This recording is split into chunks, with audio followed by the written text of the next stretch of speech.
बिस्मिल्लाहिर्रहमानिर्रहीम अस्सलाम वालेकुम रहमतुल्लाहि व बरकातुहू। अल्लाहुम्मा सल्लि अला मुहम्मद व आलि मुहम्मद रब्बि इश्रह ली सदरी वयस्सिर ली अमरी वहलुल उक़दतम मिन लिसानी यफ़क़हू क़ौली आमीन। ख़वातीन और हज़रात, आप देख रहे कुतुब ऑनलाइन और मैं हूँ बिलाल कुतुब। और जुमे का दिन होता है किसी ऐसे तबीब के साथ जो कि आपको इंतहाई हसीन, खूबसूरत और मज़ेदार किस्म के मशवरे देते हैं जो कि तिब्बी होते हैं यकीनन।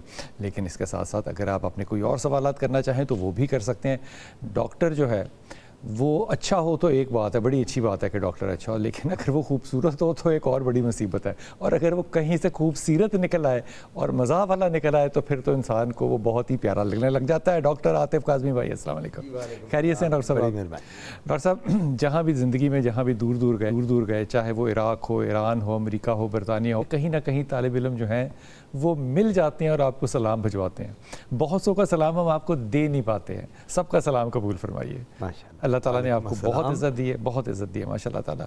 आप हमें कॉल कर सकते हैं और डॉक्टर साहब से कोई भी सवाल हो जिल्द के बारे में, ये जहन में रखिएगा कि जिस तरह दिल, फेफड़े आपके अज्जा हैं जिस्म के, जिल्द जो है ये भी अज्जा है जिस्म का, ऑर्गन है, largest organ of the body, largest organ of the body, सर से पाँव तक स्किन है, वो है largest organ of the body और ये एक्सपोज भी है। And skin of the face is the passport to the society. Skin of the face is the passport to the society. क्या बात है, आज डॉक्टर साहब खास किस्म का हमारी बहन ने नाश्ता कराया है। ये फलसफा जो है ये कमाल बात है, दैट इज अ पासपोर्ट। जी, वेरी ट्रू, इमोशनल भी जी और अदरवाइज भी। देखिए ना बिलाल भाई, आप मुझे बताएं, चेहरा जो है ना, इसी से लोग देख के आपकी पर्सनालिटी को जज करते हैं। ये जो लोग अक्सर बात करते हैं कि उसकी बॉडी लैंग्वेज, क्या वो बॉडी लैंग्वेज वो नाच के बताता है या वो उल्टा सीधा? This is your body language. आपको गुस्सा है तो चेहरे पे, आप खुश हैं तो चेहरे पे, आपके इमोशन है तो इसलिए सबसे इम्पोर्टेंट, इवन जब आपका रिश्ता होता है तो चेहरा ही देखते हैं। कभी किसी ने कहा अल्ट्रासाउंड करा के दिखाओ लड़की का, या एक्सरे चेस्ट कराओ, ब्लड रिपोर्ट दिखाओ, फिर मैं लड़का दूंगी लड़की दूंगी अपनी। सबसे पहले चेहरा देखा जाता है। इतना सब। आज भी लाहौर में सुबह बड़ी बारिश हुई है, लाहौर में बरसात का मौसम शुरू हो चुका हुआ है। और जब भी बरसात शुरू होती है तो हमें शहबाज शरीफ साहब जो हैं वो टूट के याद आते हैं। लेकिन शहबाज शरीफ का जो रिकॉर्ड है ना, जेन्युइनली वो मोहसिन नकवी ने तोड़ा है। हाँ बिल्कुल तोड़ा है। मोहसिन नकवी ने पिछली बरसात जो निकलवाई थी, लाहौर के अंदर, कैंट के अंदर, मैं गवाही दे सकता हूँ कि बड़ी क़यामत आला किस्म की थी। पानी नहीं खड़ा हुआ था, अब पानी खड़ा हो रहा है। डॉक्टर साहब, इस मौसम में एक तो गर्मी है, एक ह्यूमिडिटी है, इसमें ज़्यादातर प्रॉब्लम स्किन के किस तरह के आते हैं? जी बिस्मिल्लाहिर्रहमानिर्रहीम। सबसे बड़ी बात है कि जो ये मौसम होता है ना, हब्स का, गर्मी का, ये सबसे वर्स्ट मौसम होता है जो बंदा एक्सपेक्ट कर सकता है। आप कहीं भी दुनिया में चले जाएं, जहाँ भी हब्स होगा, जहाँ भी बारिश के बाद नमी आएगी, ह्यूमिडिटी होगी, सबसे ज़्यादा स्किन डिजीज़ वहाँ होंगी। स्किन डिजीज़ सब रीज़न मॉइस्चर ज़्यादा। एग्जैक्टली। अब आप, मैं, हम सब लाहौर में, अब शुरू लाहौर में तो हम क्योंकि लाहौर में हैं, तो बारिश के बाद आप बाहर थोड़ी देर के लिए भी निकलें और एयर कंडीशन में ना हो, गाड़ी में हैं, एसी में हैं, बाय द टाइम आप गाड़ी से उतर के अपने कमरे में नीचे आएँ तो आपको तब भी पसीना आ जाएगा उसी पीरियड में जहाँ से आप ऊपर आ रहे हैं। अब प्रॉब्लम इसकी आती है कि जिस तरह हमने बात की, skin is the largest organ. अब इस स्किन को हमने ढांपा हुआ है कपड़ों के साथ। ये बड़ी, देखे ना, हम जिस बिलो द नेक हमने पूरा, और वो खवातीन जो हिजाब लेती हैं, वो खवातीन जो बुरका करती हैं, पर्दा करती हैं, उन्होंने तो सर से पांव तक ढांपा होता है। ये हमारे मुल्क में, ईरान में चले जाएं, इराक में चले जाएं, सऊदिया में चले जाएं, कहीं भी। अच्छा, अब जब वहाँ गर्मी इतनी होती है तो इन लोगों में स्किन डिजीजेज बहुत ज़्यादा हैं, यानी जल्दी इमराज ज़्यादा हैं। बिल्कुल, इन लोगों में जो इन्होंने अपनी बॉडी को कवर किया होता है सर से पाँव तक। अब एक और बात बताता चलूँ, मेरे पास ख़वातीन आती हैं इस मौसम में, उन्होंने हिजाब लिया होता है, उन्होंने अबाया पहनी होती है। मैं उन्हें कहता हूँ जी ये जो ब्लैक कलर पहनते हो ये नहीं पहनना दिन में, ये पहनना तो मगरिब के बाद, क्योंकि ये जो ब्लैक कलर ये एब्जॉर्ब करता है हीट को। तो मैं वो कहता हूँ वो ख़वातीन जो जॉब कर रही हैं, जिनकी मार्केटिंग की जॉब है, या वो लोग वहाँ बुरका भी काला। सब हिजाब वाली खवातीन का एक बहुत बड़ा प्रॉब्लम जो है वो डैंड्रफ है। ये क्यों? देखे ना, मैं अब आपको बताऊं, जिसने हिजाब लिया है या जिसने चेहरा कवर किया हुआ है, वेंटिलेशन तो नहीं ना हो रही वहाँ, डैंड्रफ क्यों होती है, मैं अब आपको आज डैंड्रफ की वजह बताता हूँ, लोगों को भी पता चलेगा, बड़ा कम कभी टीवी पे आपको बताया होगा। डैंड्रफ बेसिकली सेबेशियस ग्लैंड्स, हमारी स्किन जो ऑयली होती है, कई दफ़ा हम हाथ लगाते हैं तो ऑयल आता है, ये कोई वो ऑयल तो नहीं जो नीचे से निकलता है, जिस तरह सऊदीया में, ईरान, इराक में हमें अल्लाह ने चेहरे पे ऑयल दिया है, हमें यहाँ ज़मीन में नहीं दिया। अच्छा, ये ऑयल क्या है? ये ऑयल हमारा जो होता है सेबेशियस ग्लैंड्स होते हैं जो हमारे स्किन में है और जो सर में भी हैं। अच्छा, ये जो ऑयल है, हमने मुंह बार बार धोना है, हमने जाके तौलिया यूज़ करना है, टॉवल यूज़ करना है, वज़ू करना है 5 वक्त, हमारे ये सेबेशियस ग्लैंड्स को हम चेहरे को साफ़ करते चले जाते हैं इस ऑयल को।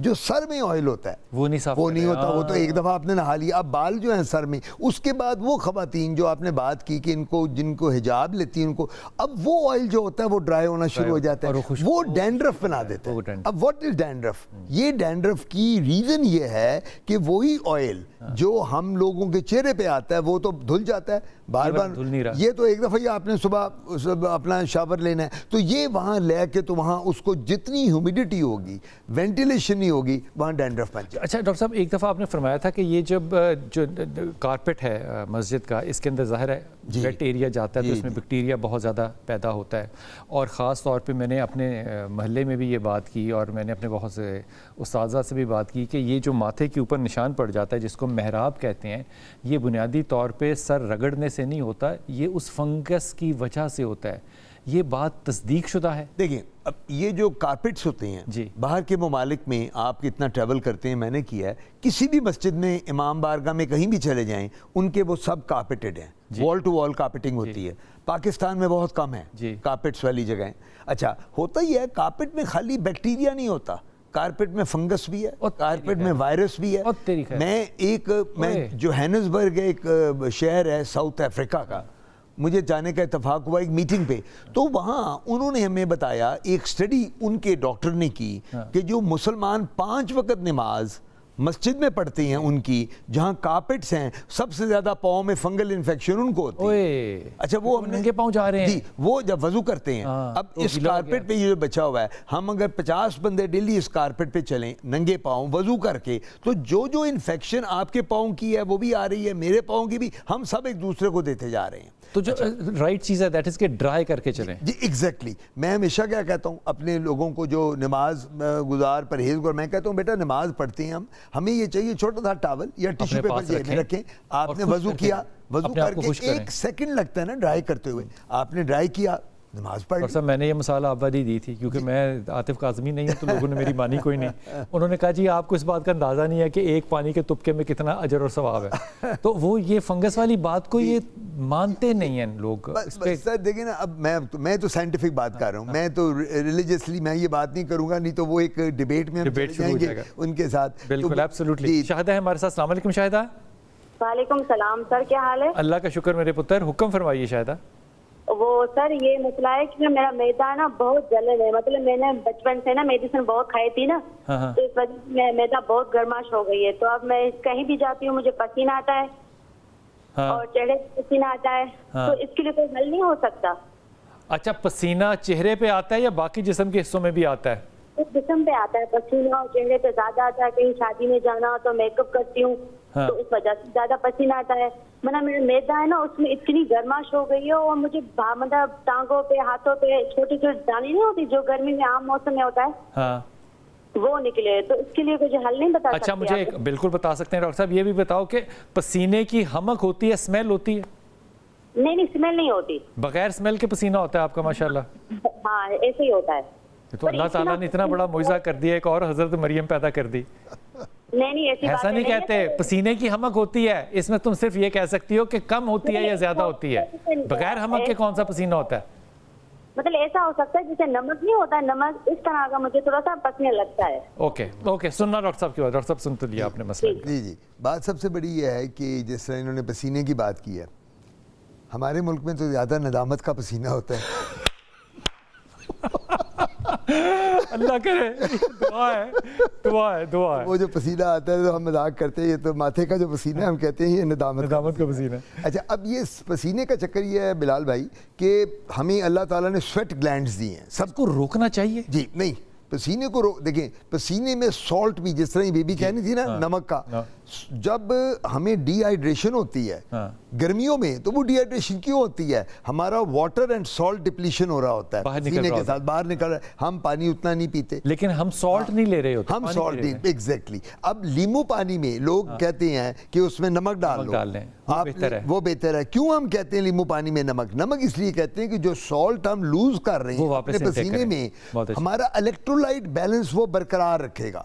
अगर हमारा इलेक्ट्रोलाइट इम्बैलेंस हो जाता है, और अल्लाह ना करे कोई किडनी का मरीज है, तो लिवर का मरीज है, तो उसको जो डायलिसिस पे है, तो उसके लिए तो बहुत ज्यादा प्रॉब्लम। डॉक्टर साहब, अगर ये ज्यादा पसीना करती हैं खातून, तो ये ज्यादा पसीने को रोक सकती हैं या रोकना चाहिए? देखिए, रोकना नहीं चाहिए पसीने को। जो पसीने, देखिए अल्लाह ताला ने स्वेट ग्लैंड्स बनाए हुए हैं, इन स्वेट ग्लैंड्स का पसीने का, अगर अब आजकल एक इलाज हम करते हैं बोटॉक्स इंजेक्शन, लेकिन वो अगर हाथ और पाँव पे हो या आर्मपिट्स में हो या ग्रॉइंस में हो तो वहां करते, पूरी बॉडी पे बोटॉक्स। लेकिन वो परमानेंट तो नहीं है? नहीं, वो बोटॉक्स हर 6 महीने बाद है। वो जो बोटॉक्स होता है वो टीके हर जगह लगाए जाते हैं, और वो लगे 6 महीने के लिए पसीना खत्म हो जाएगा, स्किन ड्राई हो जाएगी। इसके अलावा लोशन भी मिलते हैं, इसके अलावा और भी इलाज हैं, लेकिन जो पसीना पूरी बॉडी पे आता है उसका सिर्फ एक ही इलाज है, आप शावर लें रेगुलरली हफ्ते में, और अपने आप को ठंडा रखें, और अपने आप के कॉटन के कपड़े पहने इस सीजन में, और कोशिश करें पंखा कूलर एसी के नीचे ज्यादा रहें, ताकि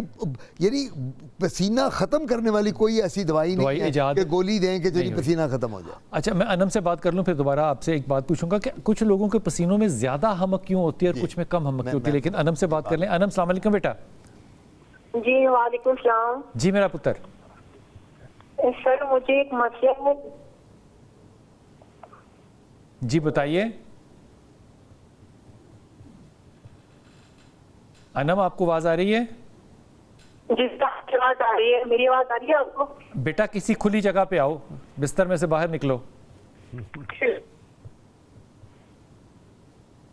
हेलो। हाँ जी फरमाइए। नहीं अनम, आपको दोबारा कॉल करना पड़ेगा बेटा, आपकी आवाज टूट टूट के आ रही है, आप अपने कमरे से बाहर निकलें। राइस फेशियल क्या चीज होती है डॉक्टर साहब? Rice facial? हाँ। फेशियल की बड़ी किस्में हैं। अच्छा। एक हाइड्रा फेशियल है, ये राइस के साथ?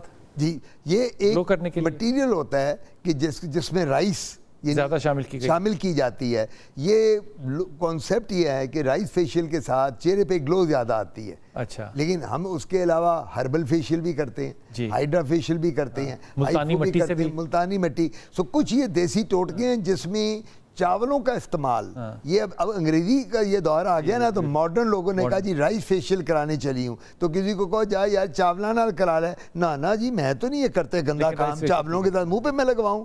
तो ये वही राइस फेशियल को हम डिग्रेडेशन के प्रोसेस के बाद इसमें 1-2 केमिकल डालते हैं, और उसके बाद वो पीलिंग एजेंट डाल के इसका राइस फेशियल, स्किन का ऊपर का हिस्सा उतर जाता है। जी, एपिडर्मिस जो होती है ऊपर सबसे ऊपर का हिस्सा, सबसे ऊपर का। और सब ये एक हफ्ते में, महीने में, 15 दिन में कितनी दफा कर सकते हैं? इट ऑल डिपेंड्स, हर बंदे की स्किन वेरी करती है। आप जैसे शख्स की जो इतनी चमक और ग्लो है स्किन पे, आपको तो 5 साल बाद एक दफा कराना चाहिए माशाल्लाह आप जैसे शख्स को। लेकिन वो बंदा जिसकी स्किन जो है वो उसकी ऐसी हो कि वो, काश मेरी बेगम सुन रही हो इस वक्त। नहीं माशाल्लाह आपके तो हम जब भी देखते हैं तो अल्लाह ने चेहरे पे इतना नूर दिया हुआ है आपके देख के, तो आपको तो ज़रूरत ही नहीं। लेकिन वो लोग जिनकी स्किन बहुत ढलकी हुई है, जिनकी स्किन बड़ी ड्राई है, जिनकी स्किन बड़ी रफ है, उनको फेशियल कराना चाहिए। बेसिकली फेशियल जो हैं ये होते हैं ओकेजन्स के लिए। फेशियल ये नहीं होते कि हर हफ्ते रेगुलर कराएं, क्योंकि अगर आप रेगुलर कराएंगे तो आपकी स्किन का हेयर वेयर एंड टेयर होगा। बॉडी देखे ना, आप स्किन को बार बार एक चीज को पील ऑफ कर रही हैं, तो वो जो आपकी स्किन है वो जल्दी प्री मैच्योर एज कर जाएगी। डॉक्टर साहब, कुछ लोगों का पसीना ज्यादा बदबूदार क्यों होता है? ये तो बड़ी कॉमन। मर्द लोग जो हैं, जब आप पढ़ते थे, मैं पढ़ता था हॉस्टल में, अगर आप जाएं तो हम लोग कमरे में जो लड़के साथ होते थे, ओए दूर हो जा तू, तुझे तो ये तेरी बगलें पीली हुई हैं।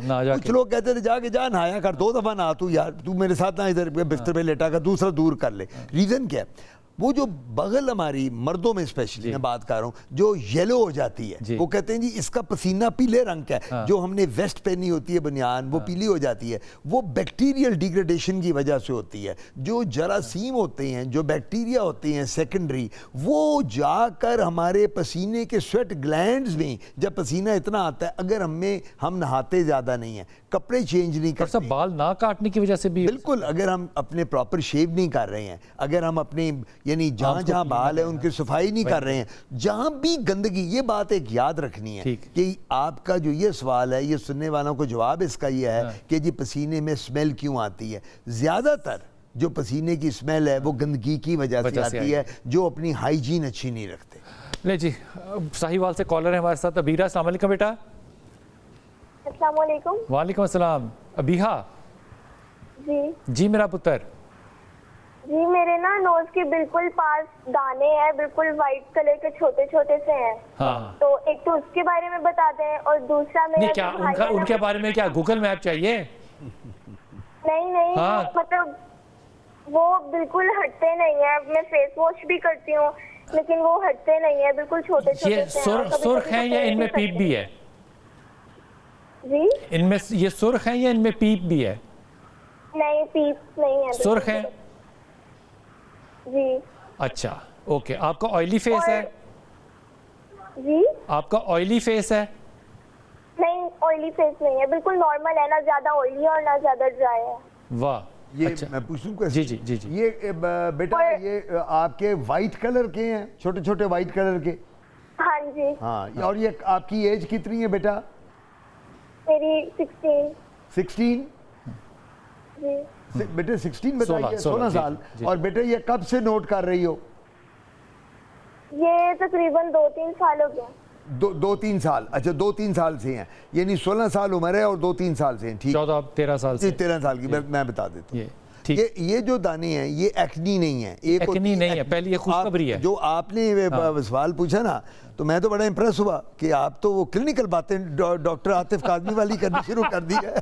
तो मुझे फिक्र है क्लिनिक इलाज शुरू कर देना मेरे सामने, कहीं बिलाल भाई पता चले शाम को बिलाल कुतुब का लगा स्किल स्पेशलिस्ट। तो ये जो दाने एक्नी नहीं है, पिंपल्स नहीं है जो आपने सवाल, हाँ, इसको हम कहते हैं जो ये दाने वाइट होते हैं, ये दो हो सकते हैं, क्योंकि अब मेरे सामने ये बच्ची नहीं है। एक है तो कोलॉइड मिलियम। कोलॉइड एक वो दाने होते हैं जो हमारे स्वेट, जो सेबेशियस सिस्ट होते हैं ग्लैंड्स, वो छोटे छोटे वाइट दाने चेहरों पे बच्चियों के बन जाते हैं 13-14 साल पे, और वो वाइट रहते हैं, उनमें पीप कभी नहीं पड़ती। अगर उनको दबाओ तो वाइटिश मटेरियल निकलेगा। बिल्कुल। उसको थोड़ा सा दबाओ, उसको जो निकलता है और निकालती भी हैं। जी, निकालते भी हैं। और हमारी जो खवातीन है ज्यादा, इनको मैं कहता हूँ पंगेबाज खवातीन है। अच्छा। क्योंकि ये पंगे करती रहती हैं, यूं नहीं करना चाहिए। नहीं, बिल्कुल, मैं कहता हूँ never play with your skin. जब भी हमारी खवातीन या मर्द आप लोग स्क्रैच करेंगे चेहरे को, एक दाना बना हुआ है, हाँ। उसको आप यूं स्क्रैच करें, इधर से करें, इधर से, तो क्या होगा, वो दाना तो खत्म हो जाएगा, पानी निकल जाएगा, इतना बड़ा स्कार छोड़ जाएगा। हाँ। और आप आगे कहेंगे डॉक्टर आतिफ मेरा तो ये निशान पिछले ये चीज तो जो पार्लर्स हैं वहां पे निकालते हैं बैठ के। मैं सर ये पार्लर को लिए मैं क्या कहूँ कि पार्लर्स का ये काम नहीं है। वो जो स्कूप के साथ निकालती है ना व्हाइट हेड्स और ब्लैक हेड्स, खुदारा ये हमारी बच्ची व्हाइट हेड्स हैं जिनका, जी व्हाइट हेड, ये व्हाइट हेड है। मैं एक वक्फे पे जाऊंगा, वापस आते हैं और फिर आपकी कॉल्स लेते हैं। आप कॉल कर सकते हैं हमें, हमारा टेलीफोन नंबर आपके सामने चल रहा है। वापस आते हैं।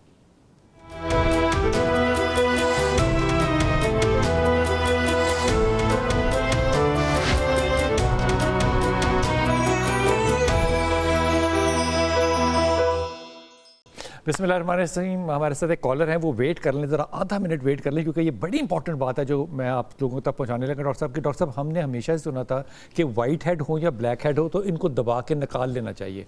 आपने कहा कि ऐसा नहीं करना, तो फिर क्या करना है? देखिए बिलाल भाई, बात ये है, मैं पहली बात तो ये करूँ कि हमारे ब्यूटी सैलून्स और पार्लर जो हैं, जहाँ हमारी बीबियाँ बच्चियाँ जाती हैं, वाइट हेड ब्लैक हेड की जो आप बात कर रहे हैं निकलवाने, ये बिल्कुल एब्सोल्युटली गलत तरीका है। और ये अगर आप ये करेंगी तो मैं बीबियों को, बच्चियों को बता दूं कि वो जिस स्पून के साथ या जिस चीज़ से वो निकालते हैं, वहाँ जब वो खड्डा या निशान पड़ जाता है, पिट जिसको कहते हैं अंग्रेजी में, पिट्स बन जाती हैं, वो फिर नहीं जाएंगी।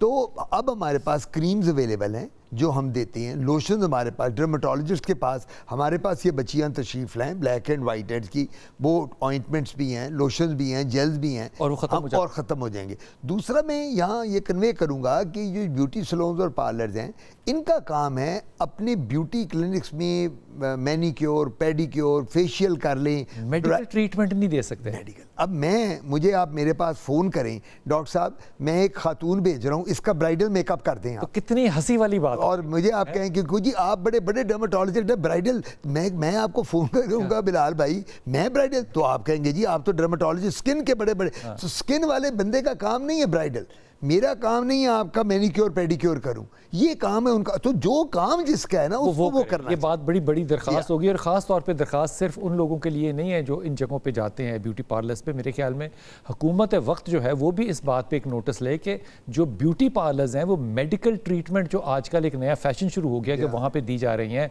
स्किन केयर की ट्रीटमेंट्स दी जा रही हैं, without a licensed PMDC qualified doctor वहाँ पर नहीं है, वो उनको नहीं देनी चाहिए। ये डेंजर जोन है and can lead up to cancer. ये मैं आपको बड़ी वसूख से बात कर रहा हूँ, ये इंतहाई खतरनाक बात है। जी कॉलर हमारे साथ, अस्सलाम वालेकुम। अस्सलाम वालेकुम सर। वालेकुम अस्सलाम जनाब अली, कौन साहब? मैं मोहम्मद शौकत बोल रहा हूँ मानसेरा से। मानसेरा, शौकत साहब हुक्म। सर ये मेरी वाइफ है, इनके पाँव के नीचे से चमड़ा उठ रहा है जी, ये तकरीबन बहुत अरसे से उठ रहा है सर। ये कभी कभी पाँव में जो है ये कट पड़ जाते हैं, चमड़ा उठता है। अच्छा ये बताओ कि इनको डायबिटीज तो नहीं है, शुगर तो नहीं है इनको? नहीं सर शुगर नहीं है सर, तो इनको मैंने डॉक्टर से चेक कराया, तो डॉक्टर बोल रहा है गर्मियाई से। गर्मियाई से? जी गर्मियाई से, शुगर नहीं है, साथ खारिश भी आती है नीचे से पाँव को। पाँव के नीचे से डॉक्टर साहब स्किन उतरती है जी। ये क्या चीज़ है डॉक्टर साहब? ये जो है ना स्किन जो उतरती है, अगर तो ये परमानेंट फीचर है और ये वो कहते हैं मछली के चाने की तरह के छिलके बन जाते हैं, इसको सोराइसिस कहते हैं। ये सोराइसिस है, ये बीमारी सोराइसिस है। और सोराइसिस सिर्फ पाँव के नीचे हो सकती है? जी हो जाती है, हाथ और पाँव। सोराइसिस सर से पाँव तक होता है। हाथों में नहीं, हाथों पे भी, पाँव पे भी, पूरी बॉडी पे भी आ सकती है। कुछ लोगों को कहते हैं हाथ और पाँव, इसको हम अपनी जबान में कहते हैं पामो प्लांटर सोराइसिस, पामो प्लांटर। तो ये वो सोराइसिस है, इसका इलाज हतमी इलाज नहीं है, लेकिन उसको कंट्रोल किया जा सकता है। हमारे पास दवाइयाँ मौजूद हैं। एक, क्योंकि ये उकाड़े से बात कहाँ से कर रहे हैं? ये मानसेरा से। तो ये वहाँ मानसेरा में KPK में जो डॉक्टर्स हैं उनको भी दिखा सकते हैं, डर्मेटोलॉजिस्ट को। ये लाहौर आए तो बेशक हमें दिखा दें। तो इसमें उसको मॉइस्ट रखें, मॉइस्चराइजिंग क्रीम यूज़ करें। ये बीबी जो इनकी वाइफ हैं दिन में 2-3 दफ़ा, लेकिन इसके लिए बाकी क्रीम भी हम खुद भी बना के देते हैं सोराइसिस की, जिससे सोराइसिस के पैचेस को फ़र्क पड़ता है। और हम गोलियां भी देते हैं, कैप्सूल भी देते हैं, जिससे ये स्किन, लेकिन फॉर एवर ये इसको क्योर नहीं कह सकता। ये बात मानसेरा से, क्योंकि आप मेरे भाई हैं इसलिए मैं आपसे अर्ज़ कर रहा हूँ कि डर्मेटोलॉजिस्ट जो अच्छे होते हैं ना, उनके केमिस्टों के साथ कुछ ऐसे ताल्लुकात होते हैं, वो केमिस्ट जो ड्रगिस्ट होते हैं। ड्रगिस्ट का मतलब है कि वो दवाई को बना सकते हैं। ये जब दवाई बनाकर आपको डर्मेटोलॉजिस्ट देगा ना मॉइस्चराइजिंग के लिए, वो बड़ी इफेक्टिव होगी, लेकिन गर्माई से इसका कोई ताल्लुक नहीं है। ये आप अपने बेगम साहबा को बता दीजिए, ये इलाज है, बाहर से KP से करवाएं, लाहौर आए तो यू आर मोस्ट वेलकम। जी अस्सलाम वालेकुम मेरा बेटा। बिलाल भाई मेरे आपसे 2 सवाल हैं। जी पुत्र। बिलाल भाई मेरा पहला सवाल ये है कि मैंने ना सोचा है कि मैं मेडिकल करूं या कंप्यूटर करूं, मुझे कुछ समझ नहीं लग रहा। आपका नाम क्या मेरे बेटे? फसीहा। फसीहा, आपने FSC कर लिया है? हाँ जी, FSC इंटर में की है। तो कितने नंबर आ गए मेरे पुत्र के? फसीहा नंबर कितने आए? कॉल ड्रॉप हो गई है। ओके अच्छा डॉक्टर साहब, ये जो मछली की तरह के आपने बताए, अगर ये किसी को भी हो तो उसको सबसे पहले क्या करना है? मॉइस्चराइज करना है। कोई भी मॉइस्चराइजर करें या डर्मेटोलॉजिस्ट के पास ही जाना लाज़मी है? नहीं, देखिए 2 बातें हैं। ये एक स्किन एक होती है ड्राई होती है, इसको हम कहते हैं ज़ीरोसिस। एक बंदा आता है कि डॉक्टर साहब मेरी स्किन सारी ड्राई है, खाली मेरी बॉडी भी ड्राई है, मेरी स्किन ही अल्लाह ने ड्राई बनाई है, मेरे में वो जो होते हैं ना सेबेशियस ग्लैंड्स वो हैं ही नहीं, जो बहुत कम है पसीने वाले। हम अब ये करते हैं, देखना होता है कि बहुत ऐसी बीमारियां हैं जो ड्राई स्किन को कॉज करती हैं। सोराइसिस एक है, एटोपिक एक्जिमा है, इक्थियोसिस है, जेनेटिक डिसऑर्डर है जो कज़न मैरिजेस में बच्चों में आ जाती है। तो सर ये जो कहते हैं मैदे की गर्मी की वजह से, ये देखिए नहीं, मैदे की गर्मी, देखिए मैदे की गर्मी जो है ना, ये लोगों का कॉन्सेप्ट है कि जी मुझे मैदे की गर्मी है, मुझे तेजाबियत है, मुझे एसिडिटी है, मेरी हार्टबर्न है, तो मुझे उस वजह से एक्जिमा है या चंबल है, नहीं।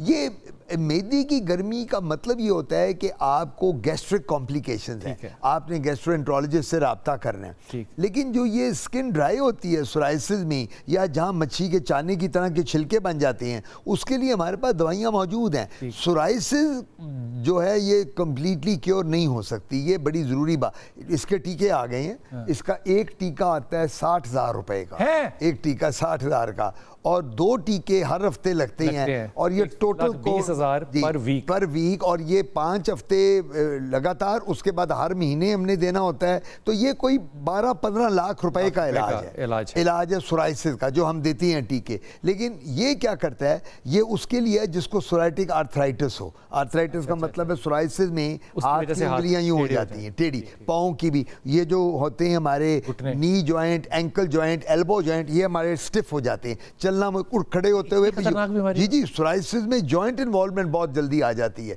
इसको कहते हैं सोराइटिक आर्थराइटिस जो बीमारी है। उसके लिए ये टीके लोग जनरल सोराइसिस में भी देते हैं। अगर एरिथ्रोडर्मिक सोराइसिस है, सर से पांव तक सोराइसिस है, उसमें भी हम ये टीके देते हैं। ये जो टीके आ गए, इनको हम बायोलॉजिकल्स कहते हैं, ये आ गए हैं। कॉल ले लो। अस्सलाम वालेकुम जी, खतीजा बेटा। जी बेटा, मैंने डॉक्टर से पूछना है कि मेरी स्किन पे जो है ना व्हाइट हेड्स, ब्लैक हेड्स हैं।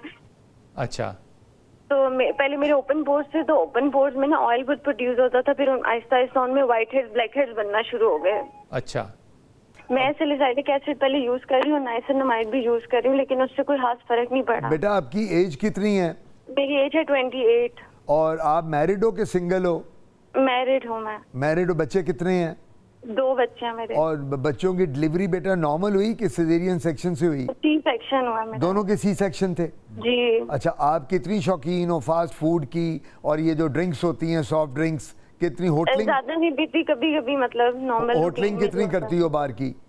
बहुत कम करती हूँ। नॉर्मल रूटीन, कभी खाना गेट टुगेदर, कहीं बाहर खाना खा लिया तो साथ में पी ली, वैसे इतनी शौकीन नहीं हूँ। अच्छा, अब आपके खाली व्हाइट हेड्स और ब्लैक हेड्स रह गए हैं, ठीक है ना? जी, ओपन पोर्स में है ना, ओपन पोर्स में बनते रहते हैं। आपने ये गोरा करने वाली क्रीमें कितनी लगाई हैं चेहरे पे अपने? अपने आप को, खवातीन को शौक होता है गोरा करने वाला, अपनी गोरा करने वाली तो नहीं लगाई मैं मेडिकेटेड क्रीम्स यूज करती हूँ। मेडिकेटेड करती नहीं है, बस ठीक है, ठीक हो गया। ठीक है, सुनना, गौर से सुनना। इन्होंने क्या कहा कि मैं क्या लगाती हूँ? इन्होंने कहा जी मैं मेडिकेटेड क्रीम यूज करती हूँ। उससे पहले उन्होंने कहा था मैं क्या लगा रही हूँ स्किन पे? वो रेटिनॉल वगैरह? जी जी, रेटिनॉल कुछ इस तरह की। जी जी, नाइसिनामाइड जी, वो लगाइए, उससे पोज बंद होते हैं। जी जी, ये उसके लिए वो लगा। देखिए बात ये होती है, अब ये मैरिड हैं, इनकी 2 बच्चे भी हैं, और इनकी डिलीवरियां भी सेक्शन हुआ है। सबसे पहले खातून जो एक मैरिड हो, जिसके 2 बच्चे हो, इसके हार्मोनल इश्यूज को हमें देखना पड़ेगा। डॉक्टर साहब यहाँ पे बात रोक दीजिए, मैं वक्फा लेता हूँ, वापस आते हैं, फिर इस बच्ची की बात करते हैं कि हार्मोन्स के वजह से स्किन में क्या मसाइल आ सकते हैं। वक्फा लीजिए, अभी वापस आए।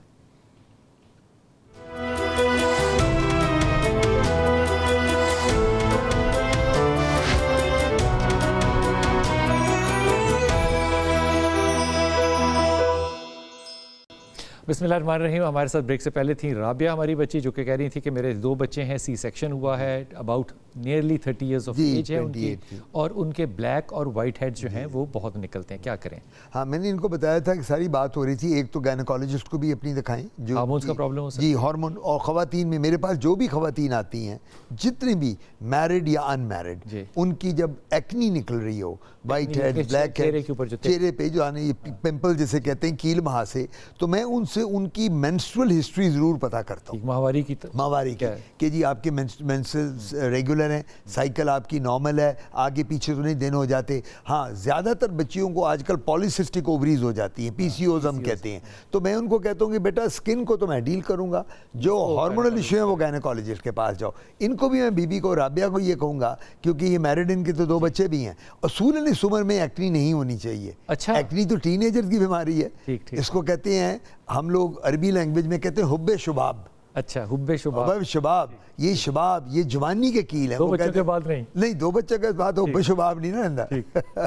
तो वो कहते हैं कि जी हुब्बे शुबाब, तो ये बेसिकली टीनेजर्स की बीमारी है। जब एक औरत को प्रेगनेंसीज के बाद, बच्चों के बाद एक्नी आए, इसका क्या मतलब है? कोई ना कोई हार्मोनल इशू हो सकता है। अंडरलाइंग, तो वो उनको दिखाए। बाकी ये ब्लैक हेड वाइट हेड्स के हमारे पास दवाइयाँ मौजूद हैं, क्रीम्स भी अवेलेबल हैं, लोशन भी हैं, ओरल हम दवाइयाँ भी दे देते हैं, वो आके तो उसका इलाज हो जाएगा। अच्छा, एक बड़ी अच्छी बात डॉक्टर साहब ने वक्फे में मुझे बताई, और वो ये कि ये जब डॉक्टर साहब कहते हैं कि इसकी क्रीमें और दवाइयाँ मार्केट में अवेलेबल हैं, सोशल मीडिया पे अवेलेबल हैं, आपको फेसबुक वीडियो है, मेरा सवाल ये था कि इस्तेमाल कर लेनी चाहिए। डॉक्टर साहब ने एक बात बताई, उन्होंने कहा भाईजान हर किसी का रंग फ़र्क है, कद फ़र्क है, वज़न फ़र्क है, टाइप ऑफ बॉडी फ़र्क है, तो आपको डॉक्टर को कैलकुलेट करना पड़ता है कि इसको ये दवाई कितनी चाहिए। ये फैसला डॉक्टर करेगा, ये फैसला फेसबुक नहीं कर सकती, इसलिए डॉक्टर की कंसल्टेशन के बगैर कोई भी चीज़ जो है वो इस्तेमाल निश्ता नहीं करनी। जी अस्सलाम वालेकुम बाकिर भाई। सलाम अलैकुम। वालेकुम अस्सलाम जनाब आली।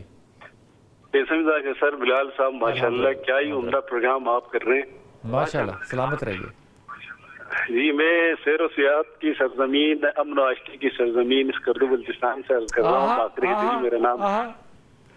अच्छा जी जी, तो सबसे पहले तो आपकी खिदमत में और नाजरीन की खिदमत में जुमा मुबारक हो सर आपको। सर क्या ही उम्दा प्रोग्राम है कि मेरे बच्चे भी देख रहे थे आपका प्रोग्राम, कल भी देख रहे थे, आज भी देख रहे थे, और खुशी का इजहार तब होने लगा जब आप ये डॉक्टर साहब ने फरमाया कि लार्जेस्ट जो ऑर्गन है बॉडी में वो स्किन है। तो वो जनरल नॉलेज वैसे भी देख रहा था, हाथ में किताब पकड़ी हुई थी, इस वजह से हुस्न इत्तेफाक फिर हमारा दिल कर रहा था कि आपको कॉल करें, आपको सराहें। कल भी आप तावीज के ऊपर प्रोग्राम कर रहे थे मेरे हाल में, जी बिल्कुल, बहुत अच्छा लग रहा था, हम लोग गौर से देख रहे थे, हमारे बच्चे भी साथ बैठ करके देख रहे थे। तो हम यही दुआ कर सकते हैं अल्लाह रब्बुल इज्जत आपकी तौफीकात में इजाफा फरमाए। तो मेरा सवाल ये सर कि बाज लोग ऐसे हैं, हम देख रहे हैं हमारे गिरद पेश में बहुत सारे ऐसे हैं जिनके बदन पर रेड उभरे हुए छोटे छोटे से धब्बे हैं, लेकिन उन धब्बों की वजह से बदन पर कोई न खारिश है न कोई दर्द है, लेकिन बज़ाहिर दिखने में बुरे लग रहे हैं। तो उसका कोई इलाज है? मेरे ख्याल में मोस्टली लोगों की यही कंप्लेन है कि उनकी बॉडी के ऊपर। ये सारी बॉडी की बात कर रहे हैं? सारी बॉडी पे होते हैं? नहीं, सारी बॉडी के ऊपर नहीं है। मेरी ऑब्जर्वेशन के मुताबिक मैंने जानबूझ करके बाज़ लोगों की बॉडी देख ही ली थी जिन्होंने मुझसे ये शेयर किया था कि मेरी बॉडी के ऊपर इस तरह के धब्बे हैं। तो फिर ये सीने में थे, कोहनियों में थे, बाज़ के चेहरों में है, मतलब पूरी बॉडी में नहीं होते, गालिबन लोअर बॉडी में नहीं होते, अपर बॉडी के पार्ट में होते हैं। मगर और इनका साइज क्या होता है? इनका धब्बे का साइज वो पेन की नोक के बराबर सर, जब हम डॉट लगाते हैं ना तो उसके बराबर या उससे लिटिल बिट लार्जर सर। ठीक ठीक ठीक ठीक ठीक ठीक ठीक। अच्छा, ये बड़ी अच्छी है, इसमें मैंने अपनी राय जरूर दे दी है क्योंकि मैंने इसमें पढ़ा हुआ है। अच्छा डॉक्टर साहब बड़ी अच्छी बात की, बड़ी अच्छी बात की। अब डॉक्टर साहब का जवाब सुनिए। डॉक्टर साहब, पेन की नोक जितने लाल स्पॉट्स जो हैं ये अपर बॉडी के ऊपर बन जाते हैं, इसकी क्या वजह हो सकती है? 2-3 रीज़न है। इसको हम कहते हैं सेबरिक वॉट्स, सेबरिक केराटोसिस, एंजियोमास। ये बीमारियों के नाम है अंग्रेजी में। जो मैं बात, ये ज़्यादातर जेनेटिक होती हैं बीमारियाँ, मरूसी होती हैं। अच्छा, वालिद को थी, बेटे में आ गई, वालदा को थी, बेटे में, बेटी में, बेटे में आ गई, जो ये बता रहे हैं। वैसे जो स्पॉट्स इस तरह के बनते हैं जो ऊपर बॉडी के ऊपर ये जिस तरह बता रहे हैं साहब, चेहरे पे भी आ जाते हैं, इनमें हम काफ़ी चीज़ों को कंसिडर कर सकते हैं। अगर ये मेरे सामने हो या ऐसा पेशेंट हो तो मैं उसकी हिस्ट्री लूँगा पूरी पहले। लेकिन अगर देखा जाए तो फंगस भी इस तरह आ सकती, एक्जिमा भी इस तरह आ सकता है, सोराइसिस भी इस तरह आ सकती है, और जो मैंने आपको पहली बातें बताई हैं जिनमें वॉट्स हैं और जिनमें ये अपना एंजियोमाज हैं, ये भी वो बीमारियां, और अर्टिकेरिया एक बीमारी है जिस तरह धूड़े धप्पड़ टाइप बन जाते हैं, निशान आ जाते हैं। सो ये एलर्जीज की भी स्किन में ऐसी बीमारियां हैं जो किसी भी रीज़न से ऐसे दाने दाग बना सकते हैं। को देख के फैसला, ये सिर्फ देख के और हिस्ट्री लेके। नंबर 1 उस पेशेंट की एज कितनी है, ठीक। नंबर 2 उसको underlying diabetes, underlying blood pressure, उसको खुदा न खास्ता आर्थराइटिस, उसको cholesterol, uric acid, heart problem. ये बड़ी ज़रूरी बातें बिलाल भाई मैं आज आपको बताऊं कि आपको पता होनी चाहिए कि आपका मरीज़ जो आपके पास आया है वो कौन कौन सी बीमारियां और लेके आया और वो कौन सी दवाइयां उसके लिए ले रहा है। ये आजकल जो सबसे ज़्यादा प्रॉब्लम आ रही है, ये दवाइयों के रिएक्शन आ रहे हैं। जो दवाइयाँ खाते हैं आप काउंटर लेके खुद ही, आप नहीं, मेरा मतलब एक तो ओवर द काउंटर हो गई, एक आपका डॉक्टर है, मुस्तनद डॉक्टर है, आपने कहा जी मुझे शुगर है, मुझे ब्लड प्रेशर है, उसने आपको वो जो शुगर और ब्लड प्रेशर की दवाई आप खा रहे हैं, एक उसका रिएक्शन, उसका भी रिएक्शन बिल्कुल बिल्कुल होता है। तो ड्रग रिएक्शन सबसे कॉमनेस्ट मैं आजकल देख रहा हूँ। जो ये ओवर द काउंटर जाते हैं, जो ये फार्मेसी वाले लड़के ने कहा ये ले लो जी, मुझे पता है ये आपके पेट में दर्द है, खा लो, उसको क्या पता सॉल्ट क्या है, तो ये उससे भी आती हैं। तो ये हिस्ट्री के बगैर हम ये नहीं बता सकते। ये बात बड़ी वाज़ेह तौर पे बता दी कि इनके फैसले जो है वो हिस्ट्री के बगैर नहीं किए जा सकते। इसमें एक और बात शामिल कर लें कि जिनके लिवर वीक होते हैं उनके जिस्म पे भी ये डॉट्स जो हैं वो आ जाते हैं। जी शकीला, अस्सलाम वालेकुम। जी वालेकुम सलाम भाई। जी मेरा पुत्र। जी मेरा ये क्वेश्चन है डॉक्टर साहब से कि मेरे हाथ पे, मेरे फेस पे और नेक पे ब्लैक से मोल्स बन रहे हैं, और मैं क्या बन रहे हैं? मोल्स बन रहे हैं, छोटे मोल्स हैं। हाँ जी, और जिनमें ये स्प्रेडिंग हो रही है ग्रेजुअली। हफ्ते 10 दिन के बाद मुझे इनमें एडिशन लगता है। आपको डायबिटीज तो नहीं है? मुझे डायबिटीज नहीं है, ऑस्टियोआर्थराइटिस है और कुछ नहीं। आपकी वालदा या वालिद को किसी को बेटा मोल्स बने थे बहनों भाइयों में? फैमिली हिस्ट्री है? वालदा को मेडिसिन का रिएक्शन है, बिकॉज वो ये डेकाड्रॉन वगैरह लेती हैं, एस्थमेटिक है, अदरवाइज और कुछ नहीं उनको है। ठीक है, लेकिन मैं तो कोई ट्रीटमेंट नहीं। ये आपकी एज कितनी है? I am 54। कितनी? 54। और ये कब से आप मोल्स देख रही हैं? मैं फिर लास्ट 1 ईयर से देख रही हूँ। 1 ईयर से हो रहे हैं। ठीक। मोल्स का कलर मैटर करता है? जी, डार्क हैं कि लाइट हैं? ये कलर में लाइट ब्राउनिश साइड पे है। Light brown. ये सिर्फ आपने जगह कौन सी बताई है? मैंने नेक, फेस और हाथों पे। नेक, फेस। आपका सन एक्सपोजर कितना रहता है? नहीं, कोई खास नहीं है इतना ज्यादा। आप वर्किंग लेडी हैं कि हाउसवाइफ हैं? हाउसवाइफ। अच्छा, ठीक है, ठीक है। ओके, सुनिएगा बेटा डॉक्टर साहब, ये जो बता रही है ना, 1 साल की इनकी हिस्ट्री है, 54 ईयर्स ओल्ड हैं, तो इस एज में ये आ जाते हैं, जेनेटिक भी होते हैं जी, और हम लोग इसका लेज़र कर देते हैं। ठीक। इसकी वजह क्या होती है डॉक्टर साहब? जी, इसकी वजह क्या होती है? इसकी वजह ये जेनेटिक ज़्यादा होते हैं। सन एक्सपोजर के बाद ये बहुत देखे जाते हैं। अच्छा। मैं ये तभी इनसे पूछ रहा था, किचन में ख़वातीन काम करती हैं, हीट में जाती हैं, मोका कहते हैं। जी, हम लोग इसको जनरली सेबरिक वॉट या इनको वायरल वॉट्स भी या फ्रेकल्स भी कह सकते हैं, लेकिन इनको लेंटिजीन्स भी हम कह देते हैं। ये डिफरेंट टाइप्स के होते हैं। ये डिफरेंट काले काले, कोई चेहरे पे भी किसी के, इनके हाथ पे, नेक पे, और ये एरिया जो होता है ना, एक मरीज, ये नहीं, सबसे ज़रूरी मैं आपको टिप दे दूँ, कोई मरीज आके एक ही बात करे कि मेरा चेहरा, मेरी गर्दन, मेरा हाथ और मेरा नेक ही है, तो सबसे पहले आपने फोटो सेंसिटिविटी के बारे देखना है। अच्छा, ये बड़ी, ये जिस्म का नंगा हिस्सा नहीं, ये देखिए ना, इतना एरिया है ना हमारा, ये वाला, ये एरिया, तो सबसे पहले धूप यहीं पड़ेगी। अब एक बंदे का मुंह लाल होता है धूप में जाने से, टांगें क्यों नहीं लाल होती? क्योंकि ये तो कवर्ड है, तो चेहरा कवर। इसी वजह से मैंने इनसे पूछा। तो डॉक्टर साहब, ये लेजर ही कराएंगे? जी, लेजर भी अवेलेबल है इसका। एक क्यू स्विच लेजर हम करते हैं, अगर ये वो है, और एक पीको लेजर है। ये 2 पीको सेकंड लेजर और क्यू स्विच, वो अवेलेबल है मार्केट में। तो ये बीबी, ये कहाँ से बोल रही थी? ये मुझे याद। अच्छा, तो ये अगर जहाँ रहती हैं वहाँ पता कर लें, लाहौर में आए तो यहाँ डर्मेटोलॉजिस्ट से करो। बहुत शुक्रिया डॉक्टर साहब। डॉक्टर साहब, मैंने सारे क्वेश्चंस लिखे होते हैं जिनमें से एक भी नहीं कर सका। बहुत शुक्रिया। अपनी दुआ में याद रखिएगा, अल्लाह ताला आपको आसानियत दे और आसानियाँ बांटने वालों में से रखे।